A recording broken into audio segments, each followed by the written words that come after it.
This is Beyond the Business, Weekly Digest. Global business is no longer optimized for efficiency. It is being rebuilt for access. There was a time when global business followed a simple rule: build where it is cheaper, ship where it is needed, remove everything that does not generate direct value.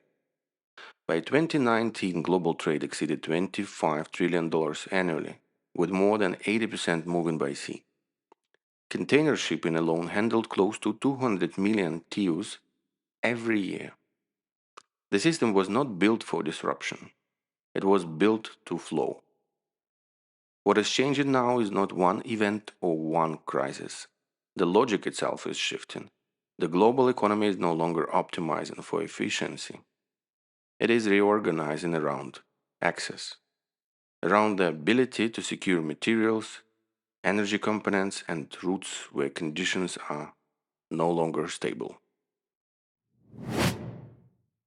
For decades, supply chains followed cost.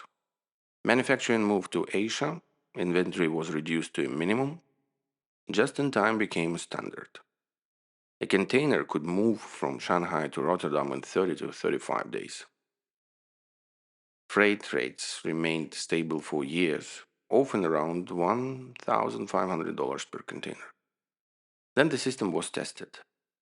During COVID, freight rates surged from around $1,500 to over $10,000 per container.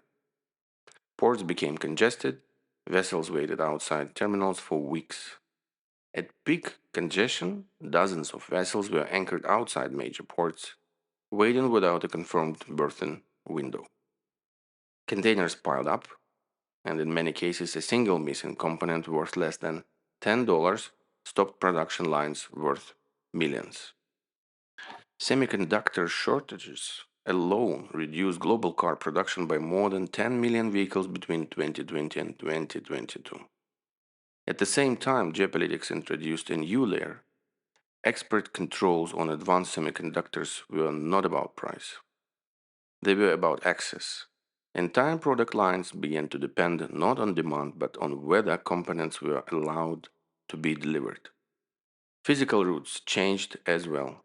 Disruptions in the Red Sea forced shipping lines to reroute vessels around the Cape of Good Hope. This adds roughly 3,500 to 4,000 nautical miles and extends voyages by 10 to 14 days. For vessels consuming between 100 and 200 tons of fuel per day, the cost impact is immediate. Multiply that across fleets, and schedules begin to shift. Contracts are adjusted and planning becomes less predictable. More than 65% of large companies now identify supply chain disruption as one of their top 3 risks, not as a logistic issue, but as a core business risk. This is reflected in investment decisions. Taiwan produces more than 60% of the world's semiconductors and over 90% of advanced chips. New logistics hubs worth more than $100 million are being built specifically to support high-tech cargo. In some cases, up to 80% of throughput is linked directly to semiconductor supply chains. At the same time, companies are reversing one of the key principles of the past decades. Inventory is increasing again. What was once considered inefficiency is now treated as a protection. Just in time is being replaced by just in case. Governments are moving in the same direction. The United States has committed more than $50 billion through the CHIPS Act to support domestic semiconductor productions. Europe is developing similar programs, and vulnerabilities are not always visible.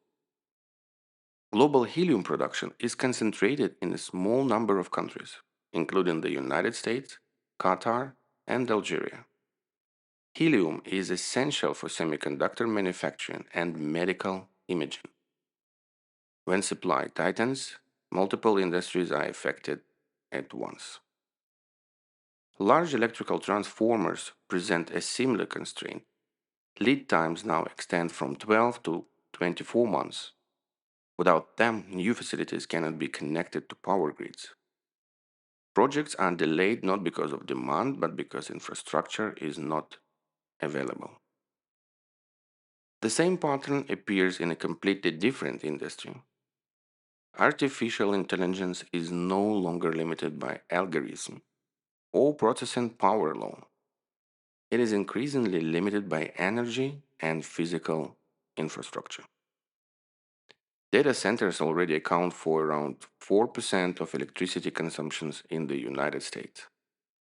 By 2030, that number could reach between 8 and 10%. A single large data center can require between 100 and 500 megawatts of power. Training large AI models requires tens of thousands of GPUs running continuously for weeks. A single training cycle can consume electricity comparable to the annual usage of hundreds of households. Once deployed, these systems generate constant computational demand. The load does not decrease, it becomes permanent. Semiconductor manufacturing follows the same pattern. A modern fabrication plant can cost more than $20 billion. Support and infrastructure defines whether it can operate. Stable power supply, cooling systems, and grid capacity are critical. Even short disruptions can result in losses worth millions. One new facility in Asia is expected to require up to 400 to 500 large industrial transformers. Each unit weighs hundreds of tons and requires specialized production. Lead times extend beyond 12 months, creating bottlenecks that are not technological but industrial. At the same time, artificial intelligence is becoming part of security infrastructure. Global cybersecurity spending is expected to exceed $200 billion annually, with a growing share directed towards AI driven systems. In critical industries such as energy, logistics, and manufacturing, AI is increasingly used to monitor operations, detect anomalies, and respond to disruptions in real time. In logistics alone, cyberattacks have increased by more than 400% in recent years, targeting port systems, shipping lines, and supply chain platforms. Some major operators have experienced full system shutdowns, forcing a return to manual operations and removing real time cargo visibility across entire regions. Energy infrastructure faces similar exposure. Power grids, pipeline systems, and LNG terminals are becoming more digital and more connected. AI is being deployed to detect threats earlier, but this creates a new dependency.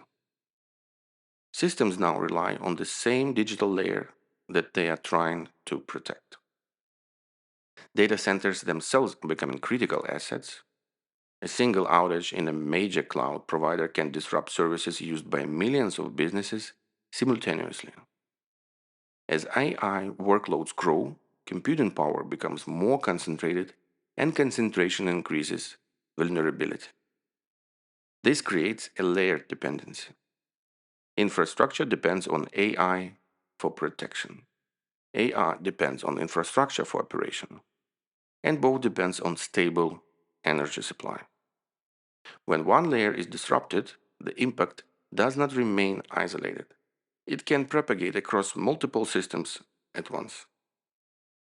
Energy systems reflect the same shift. Global renewable capacity increased by more than 500 gigawatts in 2023. At the same time, volatility in gas markets has pushed several countries to increase coal usage, not because it is optimal, but because it is available. Continuity becomes more important than efficiency. The response to these constraints is not uniform. Different regions are adapting in different ways.